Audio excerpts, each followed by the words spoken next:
Yo guys, baik lagi di Uki Kevin Official bersama saya tentunya Uki. Kita lanjut lagi dalam kasusnya si Raja Jawa guys. Wow, yuk kita lihat seperti apa nih. Baba, terus jet pribadi dan apalagi ini kita lihat ya beritanya. Kenali nih, Prayogo Pangestu, orang paling tajir di Indonesia saat ini, sekaligus juga menjadi orang terkaya di dunia nomor 22 versi majalah Forbes. Kekayaannya telah mencapai lebih dari 1.000 triliun rupiah. Wow. Ya ibarat kata, 7 turunan juga hartanya nggak bakalan habis. Kekayaannya ia dapat berasal dari bisnis kayu, sektor petrokimia, sampai tambang batu bara. Ya bisa dibilang kekayaannya itu didapat dari hasil mengeruk kekayaan alam Indonesia. Kalian tahu kan betapa gurihnya bisnis batubara itu. Bahkan tahun lalu 2023 Prayogo Pangestu ini disebut sebagai salah satu bilioner dunia yang kekayaannya meningkat paling drastis. Dilihat dari 48 billion US dollar ke 53 billion US dollar di bawah Elon Musk, Mark Zuckerberg dan Jeff Bezos. But don't get me wrong, di sini saya tidak bermaksud untuk mempermasalahkan harta kekayaannya dia atau dia mendapatkan kekayaan dari mana. Di sini saya hanya ingin menyadarkan kita semua bahwa ada sebuah ironi besar yang terjadi di bangsa ini. Ironisnya ini nih, kalian perhatikan, ini adalah sumber data dari BPS tahun 2024 ya. Dan di sini menunjukkan bahwa ternyata negara sebesar Indonesia, negara yang memiliki kekayaan sumber daya alam yang melimpah ruah yang sangat luar biasa, ternyata sumber pendapatan negara terbesarnya bukan didapatkan dari sumber daya alamnya, melainkan dari pajak rakyatnya. Dan kalian perhatikan ini nih, tarat, lihat. Gede ya. Pendapatan negara mayoritas dari pajak, teman-teman. Jadi dari pajak dapat 2.309,9 triliun rupiah. Artinya pendapatan negara terbesar 82,4%. Dan kalian perhatikan juga di sini dari sumber daya alam ya, itu cuma dapat 207,7 triliun doang, yang artinya cuma 7,4%. Kemudian dari BUMN cuma 85,8 triliun, pendapatannya segitu ya, alias 3,1%. Kemudian dari Badan Pelayanan Umum 83,4 triliun, alias 3,09%. Kemudian dari bukan pajak lainnya ya, lain-lain nih, 115,1 triliun, artinya 4,1%. Yang harusnya menjadi pertanyaan kita semua sekarang adalah hasil dari sumber daya alam Indonesia ini perginya kemana gitu. Keuntungan yang didapat bagi bangsa ini apa gitu. Masa sih cuma segitu? Sekarang kalian paham kan kenapa selama ini rakyat terus yang ditekan, rakyat terus yang dicekik, rakyat terus yang dikejar-kejar pajak. Melihat fakta ini sebagai rakyat, kita berhak banget marah kepada pemerintah apabila pemerintah membuat kebijakan-kebijakan yang tidak pro rakyat. Karena lihat, pendapatan terbesar negara itu didapat dari pajak rakyat. Dari kita, dari rakyat. Mereka para pejabat digaji oleh kita, oleh rakyat. Masa kita nggak boleh marah sama pemerintah? Masa kita nggak boleh mengkritik pemerintah?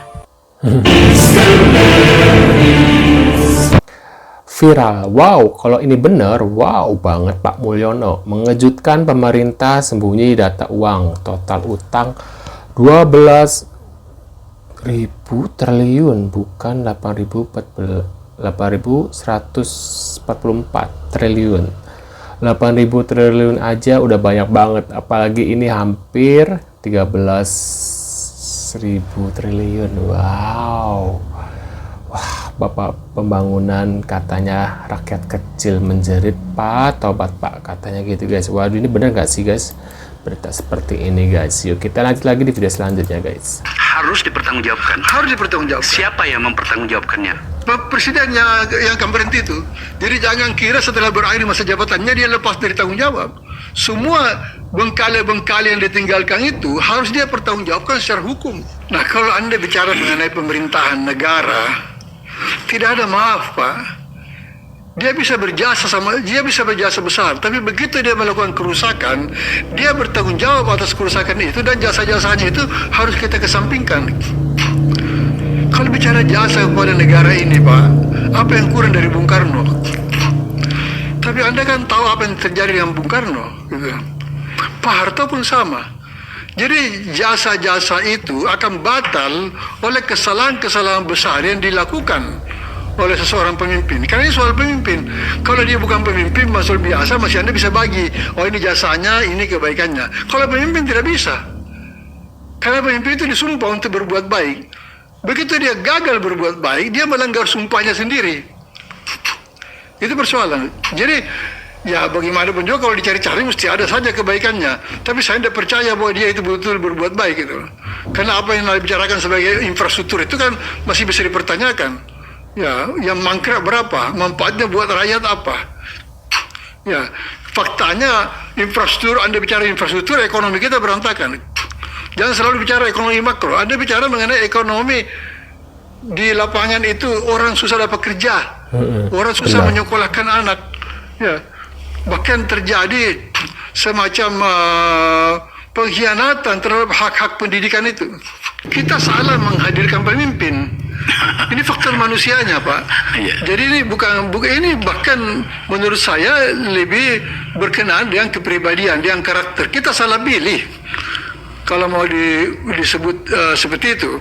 Jadi ini orang tidak mengerti tentang pemerintahan, masuk ke dalam pemerintahan, disuruh memimpin pemerintahan. Ya, dia tidak punya sama sekali visi tentang bagaimana kekuasaan negara itu harus dikelola, bagaimana kekuasaan negara itu diterima sebagai amanah. Waduh, menurut kalian gimana nih guys? Kita lanjut lagi di video selanjutnya. Menang banyak dong si Samsul, banyak yang kirim saldo ke dia. Waduh, iseng banget.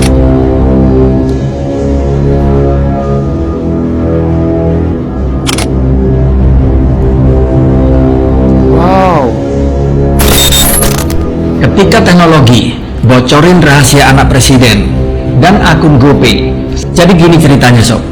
Berawal dari warganet yang kala itu iseng banget. Ada yang bocorin nomor pribadi Gibran yang diduga dipakai untuk akun misterius bernama Fufu Fafa di Kaskus. Nah, mungkin kamu mikir, ya udah terus kenapa? Siapa juga peduli sama akun Kaskus? Tunggu dulu sob. Ternyata rasa penasaran warganet ini sampai pada level eksperimen digital. Mereka lalu secara beramai-ramai mengecek nomor ini. Bahkan ada yang sampai nekat ngirim saldo ke nomor tersebut di GoPay. Dan boom, nama yang muncul Gibran Raka Buming Raka. Di sini sangat jelas banget, nggak bisa ditampik lagi bahwa nomor tersebut beneran punya Gibran. Ditambah semua tag di get kontak dan aplikasi Truecaller, semua mengerucut ke sosok anak Pak Jokowi ini. Dan nggak cukup sampai di sini, ada juga yang iseng mencoba lewat virtual akun BCA. Hasilnya nama yang muncul lagi-lagi nama Gibran. Beranak bumi.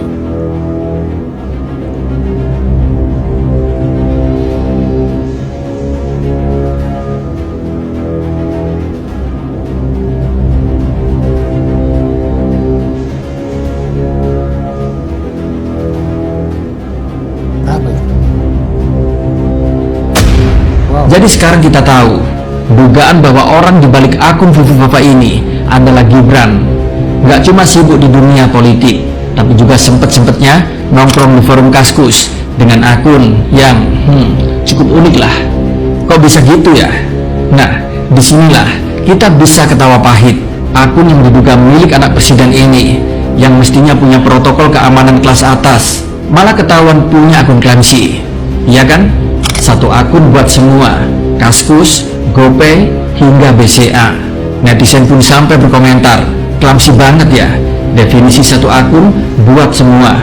Ceroboh bener nih orang. Waduh, menurut kalian gimana? Apakah benar ini adalah Gibran? Apa bukan guys? Tulis di kolom komentar ya. Kalau sudah ada bukti-bukti seperti ini, apakah gimana guys?